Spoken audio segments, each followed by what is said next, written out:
Assalamualaikum warahmatullahi wabarakatuh. Bismillahirrahmanirrahim. Tabarakalladzi nazzala al-furqana ala 'abdihi liyakuna lil 'alamina nadhira. Allahumma shalli wa sallim ala sayyidina Maulana Muhammadin wa ala alihi wa sahbihi asma'in amma ba'du. Abdullah bin Mas'ud dulu itu kalau sholat itu nggak pernah pakai baju resmi. Seringnya pakai sarung tok, kadang nggak pakai baju. Ketika ditanya, kamu ashabu Rasulillah, kenapa sholat dengan cara seperti itu? Terus beliau ngendikan, wong ben roh nak standar minimal sholat seperti ini. Kalau saya sholat selalu pakai pakaian sempurna, nanti dikira itu aturan fardu dan umat menjadi berat. Sampai seperti itu ulama menjaga konstitusi bahwa yang penting dalam sholat adalah satrul aurah.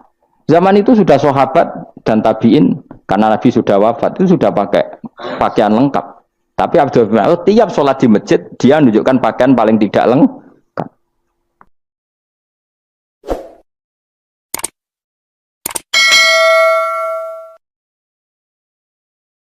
Saya misalnya orang kaya, ada ulama kaya, itu senangannya blonjo, sampai bojone itu marah-marah. Saking parahnya ulama ini, kebetulan keluarga saya, nilai anaknya mulai itu anaknya kon golek utangan. Padahal nilai anaknya pertama berangkat dari rumah itu bawa uang, mau ngirimi anaknya di sarang. Itu orang Jawa Timur, kiai alim. Roh bakul kacang ning bis gak mentolo ditukoni. Roh bakul mainan saake wong tuwek Pak Dun ditukoni. Walhasil nduk sarang ku duwe entek. Tapi gue mainan, gue kacang putu-putu. Sakake jadi. Sama-sama belanja. Dek ini niatnya nyebar rahmati Allah. Saya pernah ngalami itu, meskipun di ada skala yang ekstrim itu. Saya sampai sekarang anak saya mulai TK, SD tak sangoni terus. Kadang beli jajan yang dia sama sekali gak doyan. Dulu ibunya yang marah sebelum ora dipangan kok dituku Gus. Ya masih ora dipangan bakule tetap seneng. Butuhe bakule ku payu ora kok dipangan ta ora. Tapi utek-utek medhit ngene kan pikirannya kan. Nara dipangan aja tuku ya sakake bakule ndonga supaya laris. Lah duit 5.000 bagi kita kan ndak penting wis ben entek. Ben manfaati bakul-bakul. Karena orang kadang dikasih itu malu loh karena ndak diharga di. Tapi kalau lewat jual beli kan seneng. Nah. Ya banyak ulama yang gitu boros tapi niatnya menyebar roh. Asal orang soleh itu baik-baik saja. Orang soleh melete, wah duitku akeh, tenang wae. Cara zahir melete, ternyata ngenakno sing dikai ben ora perasaan. Nah misalnya wong soleh terus sopan, duitku pas-pasan tak pangan sesuk wae ora ono, sing dikai ya sungkan le dul-dul. Maka wong soleh kudu melete ben sing dikai ora sungkan.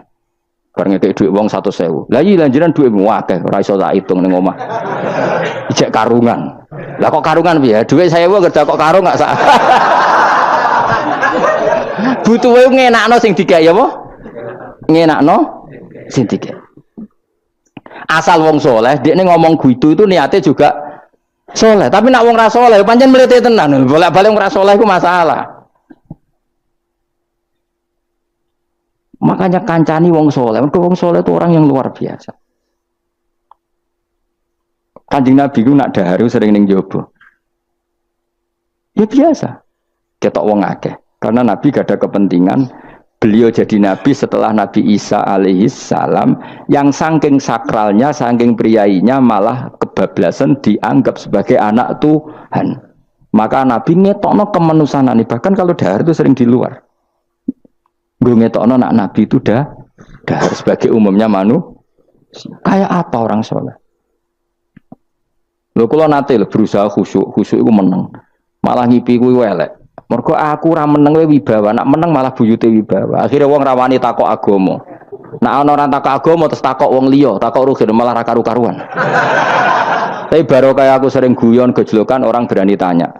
Baru kayak berani tanya, ilmu dikembalikan pada ahlinya. Jadi wong soleh ku ngomong terus yo barokah, saenak yo barokah, asal dekne soleh alim, barokah terus. Tapi nak wong ra soleh goblok e mbok meneng ben wibawa. Nak ibadah anggap wali terus akeh sing sowan, innalillahi wa inna ilaihi rajiun. Aneh-aneh wae. Modus yo jenenge wae. Lho iya, kaya kasus di Probolinggo, andekan wong ra jubah niku ora ono sing percaya. Dia dipercaya karena modus apa? Kesalehan. Umpama ndekne nganggo kathok seprapat terus pah ning pasar, ayo aku bisa gadakan uang, percaya to ora? Barokah jubahan. Ibu-ibu soleh. Maka sarana kesalehan ini kalau di mata orang nggak soleh, di tangan orang nggak soleh itu makanya kata ulama, kata Imam Haroman, kena alim, urip biasa wae. Aja sampai kowe terlalu khusyuk terus nak ngomong dindel, padahal keliru ngomongmu iku. Mergo anti ilmu. Wes bener kok sampean ini bener. Ora alim wis sepedaan motor ya sampai dang-dang terus sampai rokokan itu wis bener. Kowe nek bebo khusyuk malah bahaya. Dikira ahlul ilmi jebule gloyor napa. Mulane kenapa melete tak anggap pinter ini. Menutupi apa wis pokoke terus no dhewe. Jadi itu ada aturannya. Pokoknya yang penting itu soleh alim. Makanya saya berkali-kali cerita, saya punya sanad sampai Sufyan bin Uyainah, itu termasuk gurunya Imam Syafi'i.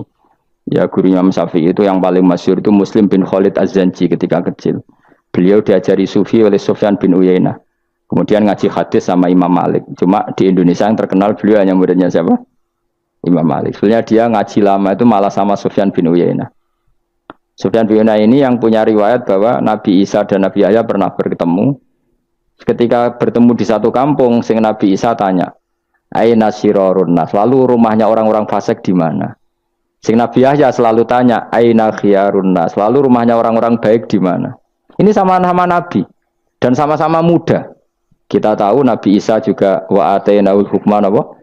Sobia. Nabi Yahya ya Yahya khudil kitab bi quwwah wa atainaul hukma sobia. Nabi Yahya juga mulai cilik alim, Nabi Isa juga mulai cilik alim, wa yukallimun nasa fil mahdi wa kahla. Ini sama-sama orang alim mulai kecil, hanya dua itu, Yahya dan siapa? Isa. Itu sezaman. Saya ulang lagi, sezaman. Sama-sama anaknya orang keren, Yahya bin Zakaria, anaknya Nabi. Isa bin Maryam adalah wali besar nasabnya. Akhirnya Nabi Isa yang mulai tanya, "Limada tas'al aina khiyarun nas?" Kenapa kamu tanya rumahnya orang-orang baik di mana? Kata Nabi Yahya, kumpul orang soleh itu enak, nyaman. Ya kan nyaman kan kumpul orang soleh, tidak ada narkoba, tidak ada kegaduhan, tidak ada berisik. Terus gantian Nabi Yahya tanya, "Limada tas'al aina sirarun nas?" Lalu kenapa Anda tanya di mana rumahnya orang-orang buruk? Terus kata Nabi Isa, "Anan Nabi, saya ini Nabi, biman zilatit tabib, ibarat dokter, udawil mardo." Maka saya mengobati yang sakit. Kalau Anda seorang dokter, nyari sampling penyakit, nyari di endemik daerah penyakit apa daerah sehat? Penyakit. Ya tapi kalau kamu takut ketularan, nyari daerah sehat apa daerah berpenyakit? Itu sama-sama madhab dalam ilmu. Dulu itu ya biasa, perbedaan seperti itu biasa saja. Karena semuanya karena ilmu. Sekarang enggak, kubu sebelah yang ngotot, kubu sebelah ya dalile pokoknya. Mana ada ilmu dalile pokoknya? Pokoknya kunut itu gini, kalau enggak kunut gini. Memangnya Imam Syafi'i lahir tahun berapa? Kunut enggak kunut itu ada sebelum tahun 12 dan tahun 26. Gue eleng-eleng. Nak di vulgar roh jare vulgar. Nah iku ra paham banget tenan. Maka orang-orang alim tahunya ya kunut dan tidak kunut itu al-khilaf baina madzhabi Syafi'i wa madzhabi Abi Hanifah. Sekarang tahu-tahu di zaman akhir jadi politik identitas. Kayak misalnya begini, tak contohkan lagi perdebatan. Pakai peci putih. Gus Naji itu putranya Mbah Mun meyakini pakai peci putih sunat sehingga santrinya pakai peci putih. Mbah saya Kiai Hamid Pasuruan juga pakai peci putih. Santri sebelah kiri semuanya pakai peci putih karena putih itu sunat, ya sudah pakai peci putih. Tapi kalau Mbah Mun itu santrinya nggak boleh pakai peci putih, haram kata beliau. Kata beliau, "Cung kaji nih wong desa-desa nganti adol Tegal, adol sawah. Mbok saingi ketuli 5.000." Kata beliau. Nglarakno atine wong dosa apa haram? Dosa, Mbah. Lah ya iku dosa, mulane haram. Sehingga takannya akan santri sarang semua. Enggak ada santrinya Mbah Mun pakai peci putih, kecuali yang sudah kaji. Karena pikiran beliau itu menyakiti orang katanya. Karena kaji ini adol Tegal disaingi 5.000. Tapi Mbah Mun sebagai orang alim yang membiarkan pondoknya Gus Naji pakai peci putih. Mbah Naji juga membiarkan ketika pondoknya Mbah Mun pakai hitam. Makanya saya keterusan peci. Saya itu sudah kaji, tapi karena saya mulai dulu gak pernah pakai peci putih terus keterusan sampai sekarang. Tapi suatu saat aku juga nganggukan kan, entah kapan suatu saat. Jadi aku soal Nabi keturunan iri, keterusan diharamno terus kebablasan ini. Itu logika istihad. Sama misalnya khasnya ulama itu pakai jubah, pakai apa. Ya sudah itu khasnya ulama. Terus kayak misalnya neng parkiran macak ngono. Alasannya anut ulama. Kira-kira menyinggung orang apa ndak kira-kira. Kowe kelakuanem cek ra karuan jubah sunah Rasul terus kene parang tritis delok wong macem-macem jubah. Kacau gak? Elek-eleki nasab apa enggak? Boy orang itu mikir, jadi karena ada selalu masalah ijtihadiyah. Abdullah bin Mas'ud dulu itu kalau sholat itu nggak pernah pakai baju resmi, seringnya pakai sarung tok, kadang nggak pakai baju. Ketika ditanya, kamu ashabu Rasulillah, kenapa sholat dengan cara seperti itu? Terus beliau ngendikan, wong ben roh nak standar minimal sholat seperti ini. Kalau saya sholat selalu pakai pakaian sempurna, nanti dikira itu aturan fardu dan umat menjadi berat.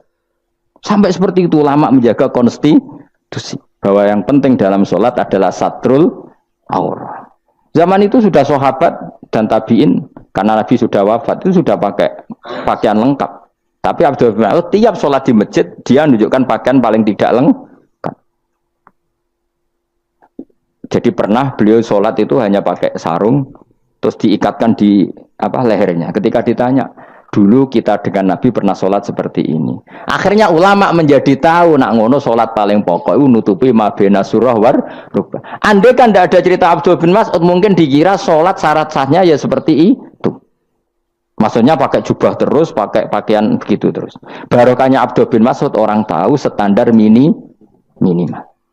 Jadi kalau ulama itu motifnya seperti itu. Rasulullah kira-kira senang qiyamul lail apa enggak? Senang. Tapi beliau qiyamul lail di masjid hari keempat, hari kelima sudah tidak keluar ke masjid. Karena Nabi kalau selalu melakukan nanti dikira fardu. Tapi kalau enggak melakukan nanti orang enggak qiyamul lail. Maka Nabi pernah melakukan ya pernah tidak. Ya sudah itu konstitusi dalam tradisi ulama. Jelas ya. Saya sholat di pondok saya sendiri sering jadi makmum. Karena semua kiai sudah jadi imam. Nanti dikira syarat sahnya imam itu kiai. Repot. Makanya saya tunjukkan kiai juga boleh jadi makmum. Andai kan semua kiai jadi makmum, saya nanti jadi imam. Ya semua ulama mulai dulu tradisinya gitu. Karena yang dikatakan fardu kifayah itu kalau sudah ada yang melakukan, yang lain tidak usah. Biar seimbang. Sekarang enggak do geruduk kabeh. Makanya terus kacau. Coba sekarang misalnya gini, andaikan semua orang melakukan kebenaran kesunatan, yaitu misalnya semuanya ambisi iktikaf di masjid, terus tidak ada orang melakukan kebenaran ngerumat yatim, ngerumat jenazah, ngerumat jalan-jalan raya, kan kacau. Mergo semuanya satu variasi kebenaran iktikaf di masjid. Yatim sedang do mati, mergo do iktikaf kabeh. Tapi baru kayak ono sing itikaf ning perapatan, nek ono wong tiba iso nulung, nek ono wong kesasar iso tako. Baru kayak wong sing itikaf ning perapatan. Sayange terus bidung-bidung barangku sayange. Sajane niat itikaf ku sah. Nawaitul iktikaf linusratit thoriq. Niat ingsun itikaf nulungi dalan ben nek ono wong butuh. Coba sekarang, orang yang kecelakaan, pertolongan emergensi orang yang itikaf di jalan apa yang di masjid? Di jalan, barokahnya banyak itu tim SAR gratis. Umpama do niat soleh kabeh bumine pangeran sah mbok itikaf. Mulai sesuk gak apa-apa itikaf ning perapatan. Tapi buktikan kamu tidak berbuat macam atau tulisi relawan orang tersesat. Jadi ajane kebaikan itu ada di mana-mana. Makanya Nabi menyatakan kebaikan orang itikaf ya dikatakan Nabi baik. Orang yang jalan-jalan kemudian ada duri disingkirkan juga disifati Nabi orang baik. Orang yang rumah yatim disifati Nabi orang. Bahkan orang yang hubungan intim dengan istrinya sama Nabi ya disifati orang baik. Sampai sahabat tanya, masa urusan gitu dapat pahala ya Rasulullah? Loh iya, andai kan itu sama orang lain kan malah dosa. Berhubung sama istrinya maka dapat pahala. Kayak apa Nabi ngitung kebaikan sekian banyaknya. Tahu-tahu di zaman akhir kubunya saja yang baik. Ini apa-apaan? Ini kalau iskal deh. Yo mareni yo tobat deh. Kebaikan adalah sesuatu yang dikatakan Allah baik di kubu kita maupun di kubu sebelah. Mau kubu sebelah ya apa saja. Baik di partai kita maupun di partai sebelah. Maupun di ormas kita maupun ormas sebelah. Karena semua kebaikan otoritasnya di Allah Subhanahu Ada nabi yang senengane ngurus wong fasik, Nabi Isa. Karena berpikiran nabi itu tabib, ya tabib itu yudawil untuk mengobati yang ada nabi kayak Nabi Yahya. Karena kalau orang kayak kamu tak suruh ngobati orang fasik, kira-kira katut tak sing fasik tobat. Cara rohin tak cul ngobati wong wayu, kira-kira sing katut sapa? Sing ayu dadi ngaji apa sing ngaji dadi ya ukur dhewe, nek ora kuat niru Nabi Yahya, nek kuat niru Nabi Isa. Tapi kowe ora nabi masalah. Ya sudah, yang penting roh ilmunya bahwa dulu itu biasa. Nah khilafnya ulama kira-kira seperti itu. Yang peci putih ya silahkan gue iling-ilingan, nak putih itu sunat.